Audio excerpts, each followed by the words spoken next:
During the season, Monday is usually the day to look back, assess what happened in the NFL over the course of the weekend. And while the 2019 regular season will not open until early September, there are still plenty of opportunities to analyze what is going on around the league, especially now that the first week of free agency is in the books. Let's quickly recap it to see what the New England Patriots did or did not do. Free agents resigned by the Patriots New England entered the offseason with 17 players headed towards unrestricted free agency.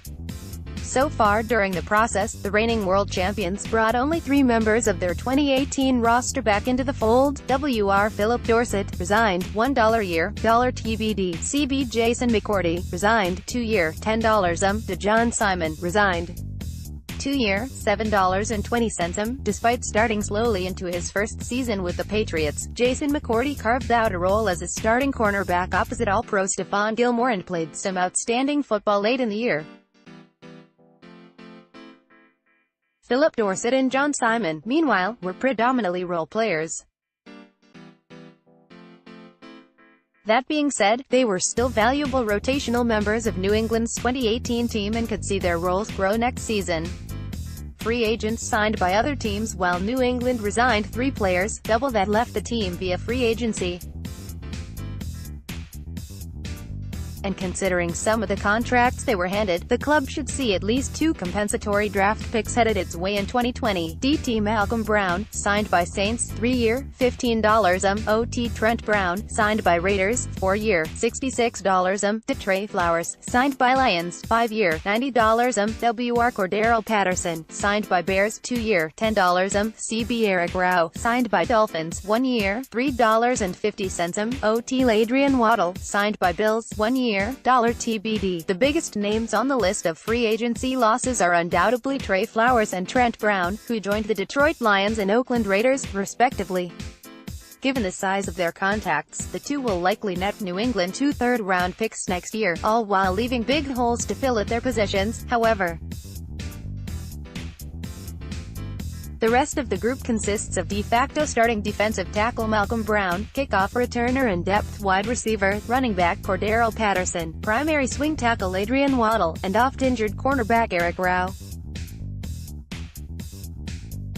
Brown's contributions will likely be replaced by the recently acquired Mike Pennell, while the roles of Patterson and Waddle have no clear-cut successors yet. Rowe is the least worrisome loss of the 6 free agents still on the open market. The biggest group among New England's free agency class are the players still unsigned, as 8 men have yet to join a team.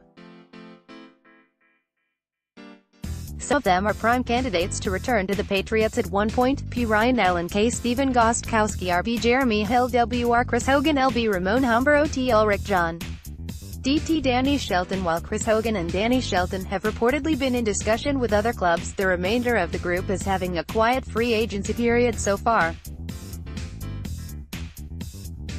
Of course, 2 of the players, punter Ryan Allen and kicker Stephen Gostkowski, are prime candidates to return to New England soon. Outside free agents acquired by the Patriots. As usual, New England headed into free agency rather slowly before making a flurry of moves further down the line. In total, 6 players were brought in: RB Brandon Bolden, 2-year, $4.70 Wr. Bruce Ellington, 1-year, $895,000 FS Terrence Brooks, 2-year, $TBD Wr. Maurice Harris, details not yet known DT Mike Pennell, 2-year, $TBD Matt Lacosi, 2-year, $4.80 As noted above, Mike Pennell is expected to help fill the role formerly held by Malcolm Brown, which in turn could make him the free agency acquisition with the biggest potential to make an impact early on. The others, meanwhile, are mostly depth and special teams options. Ex-Patriot Brandon Bolden and Terrence Brooks project as core members of the kicking game units, with Bruce Ellington and Maurice Harris fighting for jobs at wide receiver. Matt Lacosi, meanwhile, could fill the role as the club's top blocking tight end, formerly held by Dwayne Allen. players traded for by the Patriots. While the Patriots were not as busy on the trade market as last year, they still made one transaction, DeMichael Bennett, from Philadelphia Eagles. Acquiring Bennett was first announced before the legal tampering period even began 1 week ago, but the move was not made official until Wednesday. That's when the market opened. The 33-year-old will help the Patriots replace Trey Flowers' production and role as a starting edge defender. Restricted free agents tendered before the start of free agency. New England also tendered both of its restricted free agents. CB Jonathan Jones, second-round level, $3.095 MWR. Josh Gordon, suspended, original round level, $2.025 Jonathan Jones saw inconsistent playing time in 2018, but proved himself a valuable chess piece during the Patriots' playoff run. Josh Gordon, meanwhile, was also tendered despite his future still in doubt. The wide receiver, who served as one of New England's top two when available last year, remains indefinitely suspended.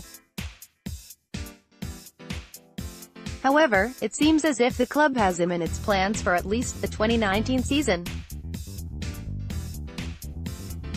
Contract options exercised. New England had one player on its roster who had an option clause in his deal heading into 2019, and it was, to nobody's surprise, picked up. Wr. Matthew Slater, $400,000. Slater appeared in all 19 of New England's games in 2018 and was on the field for 67.5% of the club's special teams snaps. Once again proving himself one of the best gunners in all of football, he finished the season with 14 tackles and fielded multiple kicks to give the Patriots defense good field position, twice that happened during the club's playoff run. Seeing the club pick up his option was just a formality.